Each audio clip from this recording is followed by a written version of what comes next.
Om Sangitaya Namo. Hello, welcome my honorable listeners.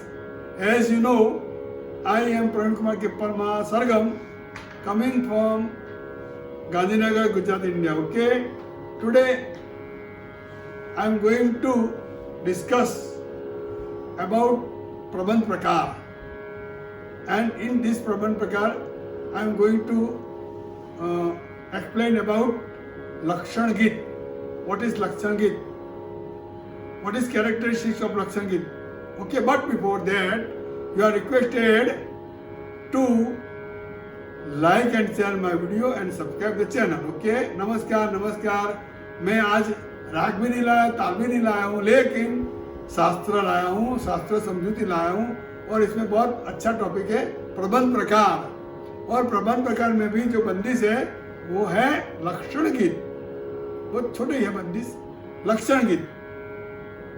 तो सबसे पहले हम लक्षण गीत, व्हाट इज लक्षण गीत, लक्षण गीत क्या है उसकी डेफिनेशन समझेंगे कि लक्षण गीत क्या है। तो बहुत इजी है। जो गीत, जो बंदिश में राग का नाम और राग का परिचय आता है, ओके, जो बंदिश में राग का नाम और राग का परिचय आता है उसी को ही लक्षण गीत कहते हैं। दूसरे शब्दों में कहेंगे तो क्या कहेंगे कि जो गीत में राग के लक्षण आते हैं, राग के लक्षण आते हैं, दिखाते हैं उसके, तो उसको हम लक्षण गीत कहेंगे। और क्या लक्षण है, तो लक्षण का मतलब उसका इंट्रोडक्शन ऑफ द राग का जो परिचय होता है ना, वही लक्षण गीत में आ जाता है। मतलब क्या हुआ कि राग में कैसे स्वर लगते, कोमल शुद्ध कैसे स्वर लगते, फिर थाट कैसा है, थाट कौन सा है, वो बिला वाले खमाजे वो भी है। और गायन समय क्या है राग का, तो राग का गायन समय क्या है वो बताते हैं। राग का वादी स्वर क्या है, संवादी स्वर क्या है, कभी कभी पक्कड़ स्वर भी आ जाता है। तो ये जब इंट्रोडक्शन है राग का, वो राग का जो इंट्रोडक्शन जो गीत में समाविष्ट हो जाता है, जिसमें अंदर परिचय आ जाता है गीत में, यानी परिचय वाला गीत, राग का परिचय वाला गीत, इसी को ही हम लक्षण गीत कहते हैं। तो हर एक राग में जो लक्षण गीत तो होते ही है और बना सकते हैं। और शुरू में जो लक्षण गीत करते हैं बच्चों, सीखने वाले बच्चे, विद्यार्थी, तो उसको जो राग मायनी है, राग इंट्रोडक्स, वो अलग से आत्मसात नहीं करनी पड़ती है, क्योंकि लक्षण गीत आता है ना, उसी में ही राग का परिचय आ जाता है। इसीलिए जो शुरू के सीखने वाले हैं उसको लक्षण गीत बहुत उपयोगी है, यूजफुल है। इसीलिए हर एक राग में लक्षण गीत गा सकते हैं। हर एक राग में, कोई भी राग हो तो हर एक राग में लक्षण गीत होता है। और शुरू में तो ये राग लक्षण गीत सबको हम बताते ही है, इधर ही बताते, सब कोर्स में भी होते हैं। तो हम ऐसा उसका एग्जाम्पल करते हैं कि लक्षण गीत कैसा होता है। ओके, तो एग्जाम्पल भी हम देख लेते हैं, कोई बात नहीं। तो देखो एग्जाम्पल एक है, हम दुर्गा राग गायन करते हैं। ओके,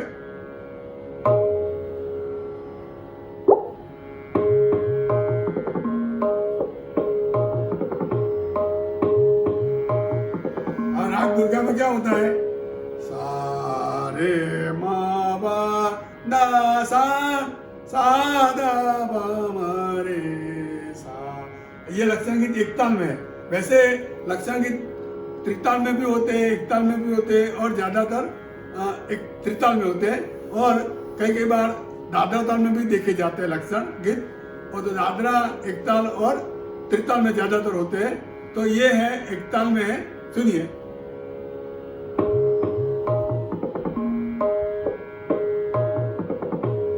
गावत दुर्गा रागिनी, गावत दुर्गा रागिनी, ओडवसुर सुदमनि वरदित गणियत शोभिनी, गावत दुर्गा रागिनी। तो समझ में आया? इसमें कहा गावत दुर्गा रागिनी, दुर्गा एक रागिनी है। और ओडव सुर, इसमें जाति क्या है, ओडव है। कौन कौन से स्वर, 2 स्वर इसमें लगते नहीं है, इसलिए जाति ओडव है। तो ये सब उसकी इंट्रोडक्शन आ गई ना। तो ये अंतरा में भी वादी समाधि सब आ जाते हैं। तो इसको ही हम लक्षण गीत कहते हैं। तो अब समझ में आ गया कि जो गीत में राग का परिचय यानी राग का लक्षण, राग का इंट्रोडक्शन आता है, उसी को ही हम लक्षण गीत कहते हैं। लक्षण गीत हर एक राग में हो सकता है। लक्षण गीत त्रिताल, एकताल और दादरा ताल में ज्यादातर होते हैं। मोटे तौर पे वो त्रिताल में ही होते हैं और विद्यार्थियों को ये बाय हार्ट होने से, आत्मसात करने से राग का परिचय अपने आप याद रह जाता है। Okay, thank you, all the best. ओम संगीताय नमः।